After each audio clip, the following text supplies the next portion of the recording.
എന്നെ ചതിച്ചതാ, അവള് മനഃപൂർവ്വം ചതിച്ചതാ. സ്വന്തം രക്തബന്ധമാണ് അമ്മ ചതിച്ചത്. സ്വന്തം സഹോദരി. ഞാൻ 80 പവൻ കൊടുത്തു. ഈ മാല 2 വള തന്ന് തിരിച്ചു തന്നത്. ബാക്കി 75 പവനോളം തിരിച്ചു കിട്ടാറുണ്ട്. സ്വന്തം സഹോദരിയാണ് ചതിച്ചത്. നമ്മളപ്പോ ആരെ വിശ്വസിക്കും? അമ്മ കിട്ടുമെന്ന് പ്രതീക്ഷയുണ്ടോ? കാരണം ഞാൻ കഷ്ടപ്പെട്ടതായോണ്ട് പോകത്തില്ലെന്നൊരു വിശ്വാസം. നീ എന്തോടി സ്വർണ്ണം എല്ലാം കൂടെ കൊണ്ട് വെച്ച് കെട്ടിപ്പിടിച്ച് കിടന്ന് എനിക്ക് ഉറങ്ങാനാന്നോന്ന് ഇങ്ങാര് എന്നോട് വാക്ക് ചോദിക്കുക. കാരണം ഞാൻ 27 വർഷം കൊണ്ട് ഭർത്താവില്ലാതെ വിധവയാണ്. ഒരു മനുഷ്യനെ പറ്റിച്ചോ ചതിച്ചോ 1 രൂപയെങ്കിലും നിങ്ങൾ ഉണ്ടാക്കിയുണ്ടല്ലോ, അതൊന്നും അധിക നാളൊന്നും നീണ്ടു നിൽക്കത്തില്ല. ദുരനുഭവം ചതിയാണോ? 100% സത്യമാണ് ഈ ബ്രോ പറഞ്ഞത്.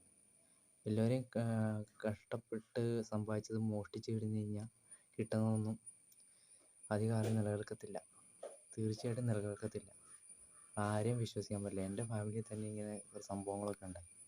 അതേപോലെ ഈ സ്വത്തിൻ്റെ വിട്ട് പറ്റിച്ചുകൊണ്ട് പോയിട്ടുള്ള സംഭവങ്ങളുണ്ടായിട്ടുണ്ട്. എൻ്റെ ഫാമിലിയിൽ നിന്നല്ല, ഈ ചേച്ചിയുടെ ഫാമിലിയിൽ നിന്നല്ല, എല്ലാവരും ഫാമിലിയിലും ഉണ്ടാവും ചില എണ്ണങ്ങൾ. പണം, സ്വർണം ഇതൊക്കെ കേൾക്കുമ്പോൾ ആർത്തി പിടിച്ച ഒരു തരം ആർത്തി പണ്ടാരങ്ങൾ. ശരിക്കും ഇതുപോലുള്ള ആൾക്കാരെ ഒരിക്കലും വിശ്വസിക്കരുത്. നമ്മളിപ്പോൾ എപ്പോഴും പറയും അപരിചിതന്മാരോടൊന്നും അധികം പോകരുത്, മിണ്ടരുത്, അടുക്കരുത് എന്നൊക്കെ പറയും.